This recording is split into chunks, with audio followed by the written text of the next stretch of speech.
From Cornwall to Birmingham and Johnston and Bexhill, here's Ruben Spar on the radio.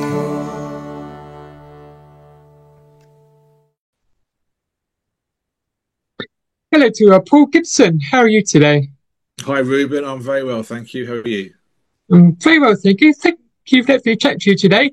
So, can you tell me, how long have you been a singer-songwriter for? Ooh, I've been writing songs all my life, really. I started taking it seriously when I was about 13.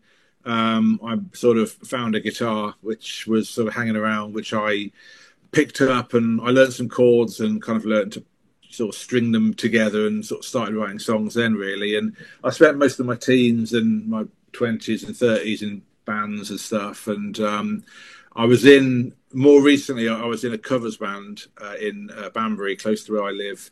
And I was still doing my own stuff on the side.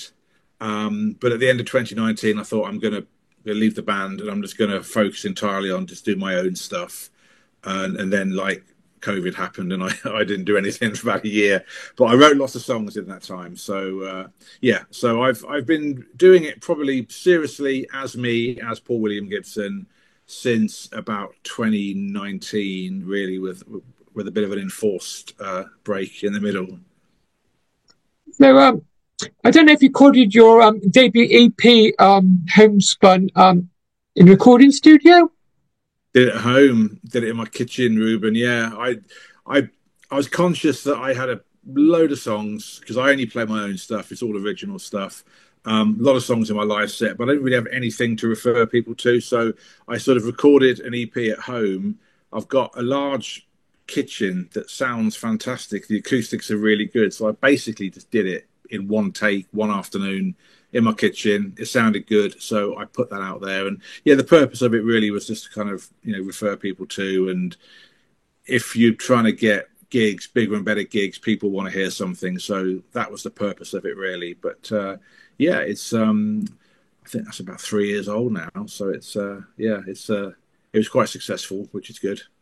So do you still record all your home music or have you ventured into a recording studio now? Yeah, it's been mainly studio since. So I did another EP a couple of years ago, which was done in the studio. My album I did in the studio, and the single that's coming out in the next week or two will be was done in a studio as well. But it costs money, of course, and my single that I've just done, I've been recording it for quite a while, sort of just scraping together gig money as and when to get it over the line, really. So I'm really pleased that's done and ready to come out now. So I think the next project, I've got a couple of projects in mind and they probably will be recorded at home. I've built a bit of a studio since the first EP.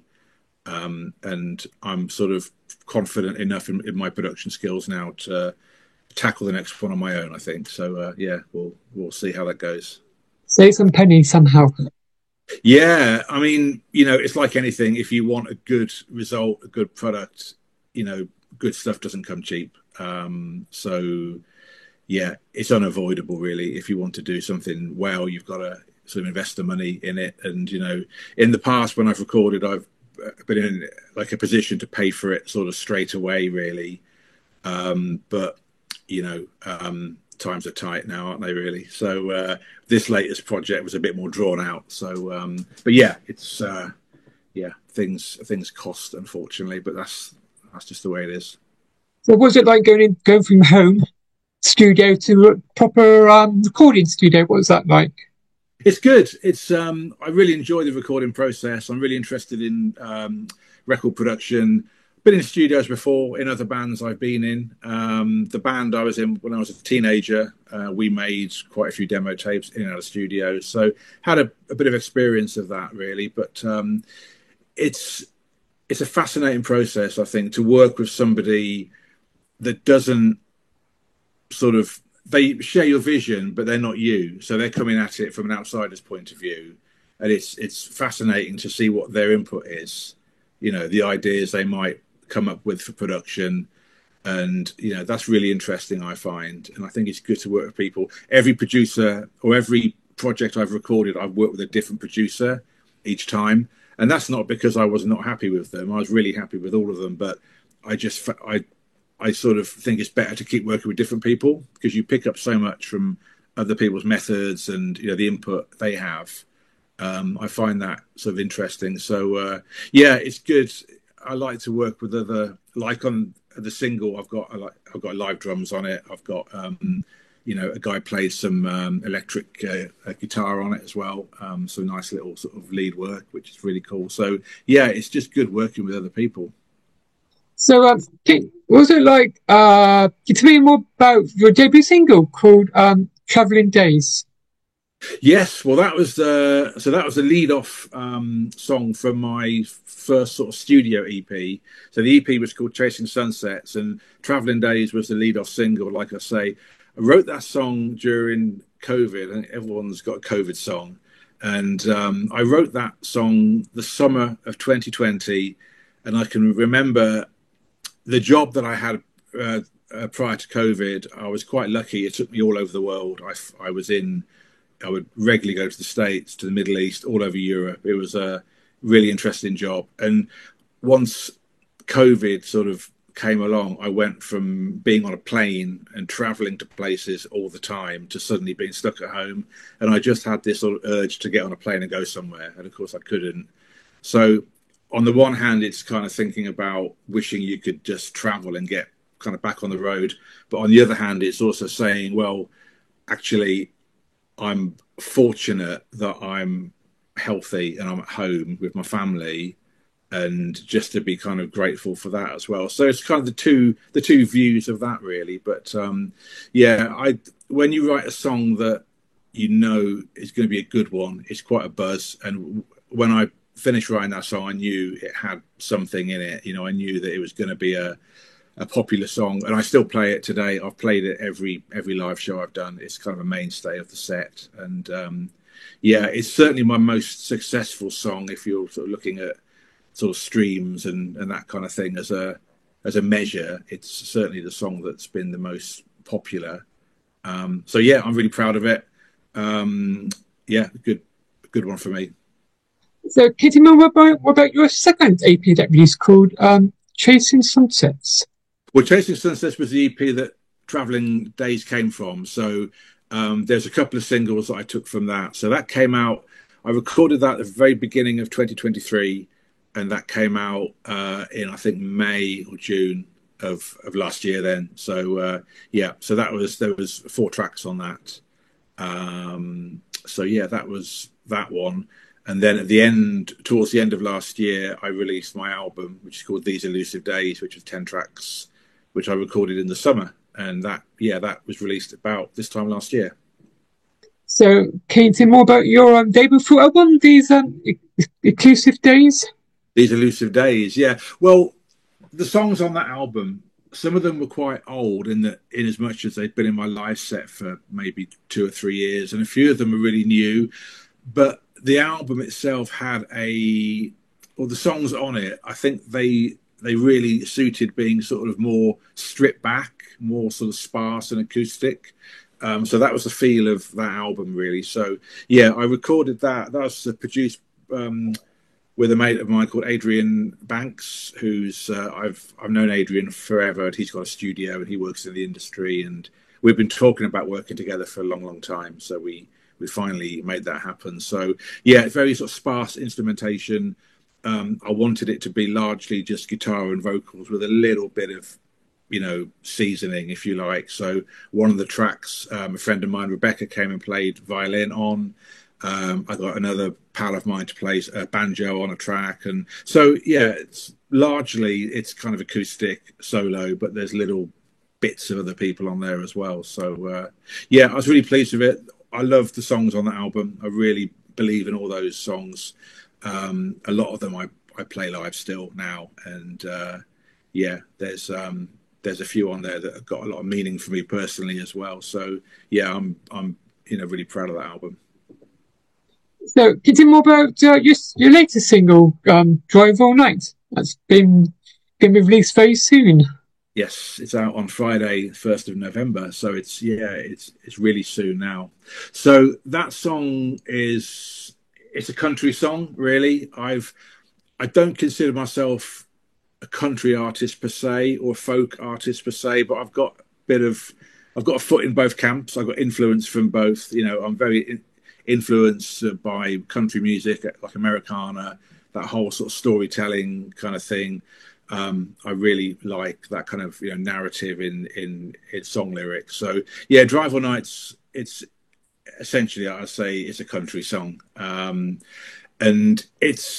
I kind of wrote it from the perspective of somebody who's like, it's kind of about the love of music, how you can fall in love with music and it will take you anywhere, and it will bring back nostalgic feelings, and it will just like revive memories, and it will take you back to certain times in your life. And it's about, like, some days, like years ago, I'd get home from work and I'd be like absolutely shattered and just had maybe had a rubbish day at work, and I just want to forget it. So I just get in my car and I just put music on, and I would just drive for hours and have nowhere to go, just drive around listening to music. And it was like way before things like Bluetooth. I had the car I had like a CD auto changer in the back, if you remember those. So I would just load that up with CDs and just drive. And and so it's kind of about that as well. It's just how I think everybody sort of takes a lot of strength from music, and yeah, it's just about how it can transport you to other places, and it usually makes things better.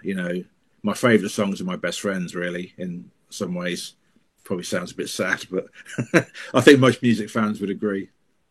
So, are you working on any new music in the near future?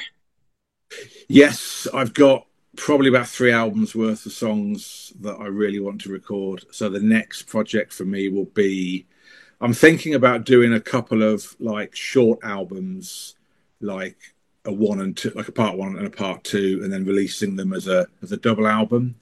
And that's probably what I'll record myself. I'd like to get started on that maybe sort of January, February. So it'd be great to have something out in the summer. But yeah, I mean, I think in days gone by, people would release an album once a year or something, or every 2 years or whatever. I think now with streaming and with the need to have a high profile all the time, I think you really need to be releasing stuff all the time. So I don't like to leave too much of a gap. I released a single in February of this year, and then this single's coming out in November. So that's a longer time than I would have liked. But yeah, I'm hoping to get something out sooner rather than later next year. This is building up your fan base and keeping them intrigued, I guess. That's what it's all about. This is it, yeah, because it's just so competitive. I think the whole thing with streaming is just amazing. If you described the whole concept of Spotify to somebody 20 or 30 years ago, you'd have been mind blown by it. The fact that you can just you can access nearly anything that's ever been recorded on your phone, and if you're a musician or a songwriter, you can instantly put your work out there for the whole world to hear, which is, on the one hand, it's amazing how it's been sort of democratized like that. But the downside of that, of course, is so many people are doing it. There's so much more noise to try to get through now for anybody, even established acts. And if you take away the whole question about revenue from streaming, then it's that's a whole nother topic. But yeah, it's great. Anybody can put their music out there, but there is just so much. That's the trouble.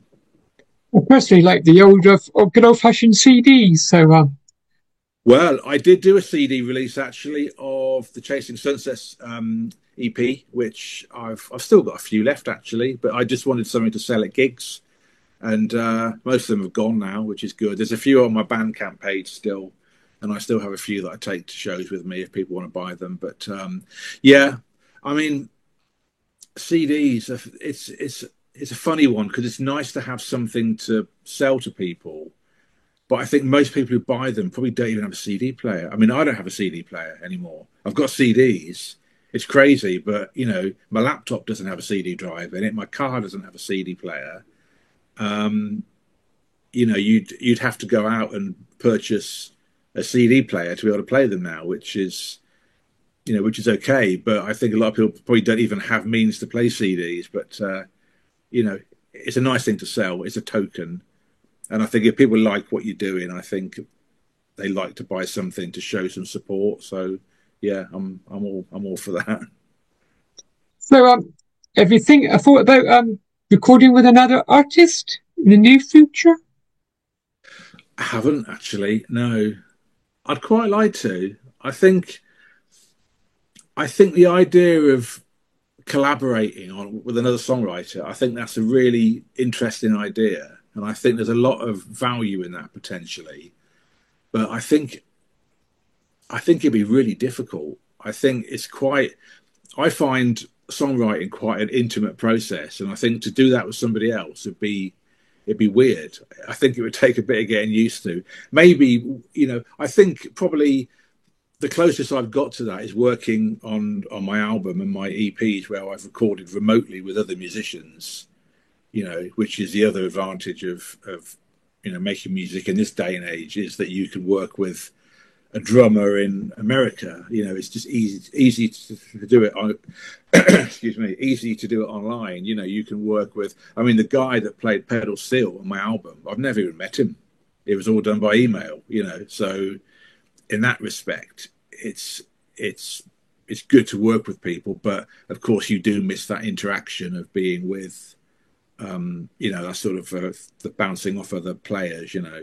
I think dream scenario for me, because I play live on my own, it's just me and my guitar.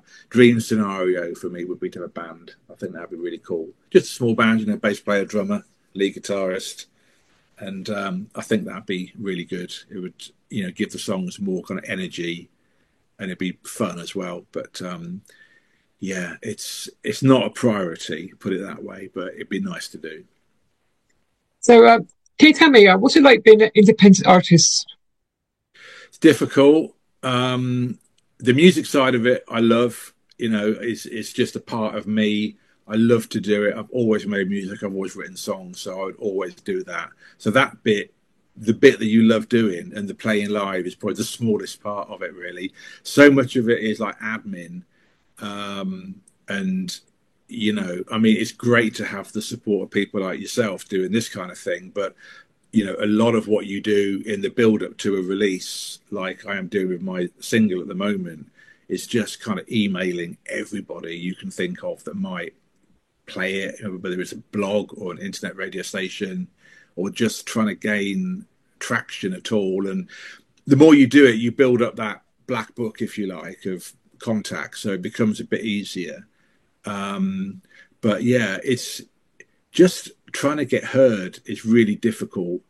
I play a lot of my gigs typically I play around my local area, and I might sort of head off to Oxford or to Northampton or somewhere a little bit further afield. So the last few months I've really focused on trying to get shows even further afield, like London and Birmingham, which is great because I've got some shows in Birmingham coming up. I'm playing at the Jam House on October the 30th. And then I'm playing at a place called Cherry Reds near New Street Station in November. And then I've just this week secured a gig in Camden in January, which is really good, which I'm really excited about. So yeah, I think you're probably likely, for someone who does what I do, you're probably more likely to get traction by playing in bigger towns, really. So yeah, it's the hardest part certainly is trying to make things happen, but if you don't do it, no one's going to do it for you. So it's a necessary evil, I suppose. Have you got any more gigs coming up, apart from the ones that you mentioned? Do you know what? I haven't actually. I've got those 3 which are confirmed for the next few weeks, but I haven't got much going into 25 yet. The thought process behind that really is because I want to focus on recording. Like I said earlier, I've got the next project I want to start on really. So I've kind of kept sort of February, March, April free. I mean, if things come up, then I'll do them. But yeah, the focus really will be recording in those early months. But yeah, I've got a few things planned as well more recently. So my day job, I have a day job, of course. I work for in a job that I still have to travel a little bit. So I sometimes go to places like Glasgow or Dublin. So if ever I do that, I always try and find an open mic. If I've got a spare night, I'll find an open mic if I can. So yeah, I played in Leeds a couple of weeks ago, which was the first time for me, which was great fun. Really welcoming crowd there, which is good. And I'm in Glasgow in a couple of weeks, and I'm in Dublin the week after. So I've already lined up some shows at some open mics in those cities as well. So that'll be good, just to play somewhere new, where no one knows who I am, and yeah, sort of spread the word as much as you can, really. So finally, can you tell my listeners where can I find you on your social media? So the website is paulwilliamgibson.com, and there's links to everything there. But yeah, pretty much everything. So Spotify. So music-wise, I'm on Spotify. I'm on iTunes, Bandcamp, all the usual sort of streaming, downloading places, and then obviously Facebook, Twitter, Instagram, all of that. TikTok. I don't do very much on TikTok, and I probably really should, because it seems to be quite an important medium these days. So that's my New Year's resolution, is to do more on TikTok. But yeah, if you go to paulwilliamgibson, all one word.com, there's links there to pretty much everything. Thank you, let me chat to you today. Well, thank you. It's been great to talk to you as well, Ruben. Thank you for your support, and yeah, all the best to you. Thank you. Enjoy the rest of your day. You too. Thanks. Goodbye. Bye. Goodbye.